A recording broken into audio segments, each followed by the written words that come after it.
India ન્યૂઝમાં આપનું સ્વાગત છે. નજર કરીએ સમાચાર પર. સમગ્ર ઘટનાની જો વાત કરીએ તો સયાજીગંજ વિસ્તારમાં નટરાજ ટોકીઝની બાજુમાં સત્કાર પ્રોવિઝન સ્ટોર આવેલો છે.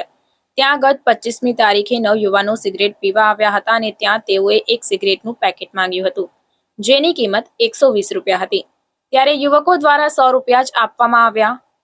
ત્યારે આ બાબતને લઈને દુકાનના માલિક સુભાષભાઈ અગ્રવાલ દ્વારા બીજા 20 રૂપિયા બાકી છે તેમ કહેવામાં આવતા યુવકો રોષે ભરાયા હતા અને हमने तो तुझको ये दिए हैं, बाकी हम किसी को पैसे नहीं देते તેવું કહીને મગજમારી કરવા લાગ્યા. મહદ અંશે મગજમારી શાંત પણ થઈ ગઈ હતી, પરંતુ સ્ટોર ચાલકના માલિક પોતાનો મોબાઈલ લઈને યુવકોનો વિડીયો ઉતારવા લાગ્યા. ત્યારે ઉશ્કેરાયેલા યુવકો ફરી એક વખત દુકાને ધસી આવ્યા હતા અને ગાળાગાળી કરવા લાગ્યા.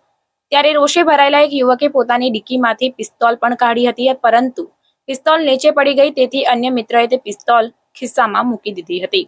ત્યારબાદ સુભાષભાઈ અગ્રવાલ દ્વારા સયાજીગંજ પોલીસ મથકે ફરિયાદ નોંધાવવામાં આવી અને સીસીટીવી ફૂટેજના આધારે તમામ છાટકાઓની ધરપકડ પણ થઈ ગઈ.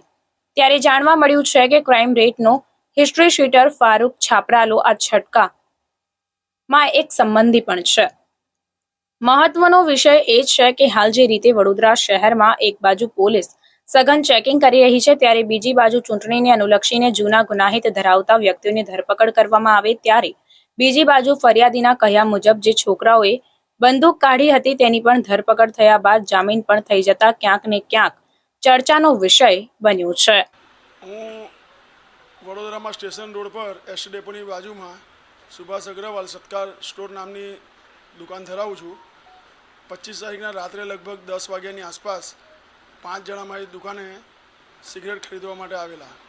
2 સુપરસ્ટાર સિગરેટના પેકેટ એમણે લીધા અને મને 100 રૂપિયા આપેલ. એની મૂળ કિંમત થતી હતી 120 રૂપિયા. તો મેં એમની પાસે 20 રૂપિયાની માંગણી કરેલ અને એ લોકોએ મારી જોડે ગાળાગાળી કરીને અને ધમકી આપીને અને નીકળી ગયેલા. અને નંબર પ્લેટ વગરની ગાડી હતી, તો મેં મારું મોબાઈલથી પાછળ એમની નંબર પ્લેટનો ફોટો પાડવાની કોશિશ કરી, તો પાછા વળીને આવ્યા અને ફરીથી મારી પર 5 જણાએ ગાળાગાળી કરીને મારી નાખવાની ધમકી આપીને અને બંદૂક જેવું હથિયાર કાઢીને અને ડેકીમાંથી કાઢતા હતા અને એમના હાથમાંથી પડી ગયેલ. અને પછી એ ઉઠાવીને અને એ લોકો નીકળી ગયેલી. સીસીટીવી કેમેરામાં કેદ થયેલ છે. અને પછી અમે પાછા આવીએ છીએ અને અમે તમને બીજા લોકોને લઈને આવીએ છીએ એવું કંઈ ધમકી આપીને નીકળી ગયેલ. એની જાણ મેં અમારા વોર્ડના કોર્પોરેટરને કરેલ અને પોલીસને કરેલ. અને એમાં પોલીસમાં આપણા એસીપી ચૌહાણ ચાવડા સાહેબને કરેલ જાણ. અને પછી ચાવડા સાહેબે મને સયાજીગંજ પોલીસ સ્ટેશન મોકલેલ અને ત્યાં મેં ફરિયાદ નોંધાવેલી. સયાજીગંજ પોલીસ સ્ટેશનમાં ફરિયાદ લીધેલી અને એમણે 24 કલાકમાં ગુનેગારોની ઓળખવિધિ કરીને અને એમને ધરપકડ કરવાના ચક્રો ગતિમાન કરેલ.